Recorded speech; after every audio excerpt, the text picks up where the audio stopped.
Hi friends, இப்போ பாருங்கள், பட்டி மடித்து தைக்க 1.5 இன்ச்சு, ப்ளவுஸோட ஹைட்டு 16 இன்ச்சு, ஷோல்டர் இணைக்கிறதுக்கு 1/2 இன்ச்சு சேர்த்து 16.5 இன்ச்சு வச்சுக்கலாம்.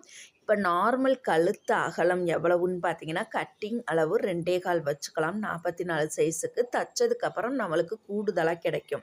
ஷோல்டர் அளவு நார்மல் கட்டிங் அளவு 3.5 இன்ச்சு வச்சுக்கலாம். 44 சைஸுக்கு ஆம்கோல் அளவு பார்த்தீங்கன்னா 6.25 இன்ச்சு, இது கரெக்டான அளவு. இப்போ மார்பு சுற்றளவில் ஒரு பகுதி எவ்வளவு 44 சைஸுக்கு மார்பு சுற்றளவில் ஒரு பகுதி 11 இன்ச்சு வச்சுட்டு தையலுக்காக எக்ஸ்ட்ரா 1.5 இன்ச்சு வச்சுக்கலாம். பின்கழுத்து உயரம் பார்த்திங்கன்னா 9.5 இன்ச்சு.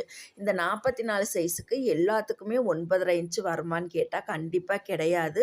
சில பேர் ஏத்தமாகவும் போடுவாங்க, சில பேர் இறக்கியும் போடுவாங்க, சில பேர் நார்மல் அளவுலேயும் போடுவாங்க. அந்த மாதிரி தான் போடுவாங்க. ஆம்கோல் வளைவு போடுறது பார்த்தீங்கன்னா 1 இன்ச்சு ஹைட்டில் போட்டுக்கலாம். Okay, thank you friends. வீடியோ பிடிச்சா லைக் பண்ணுங்கள்.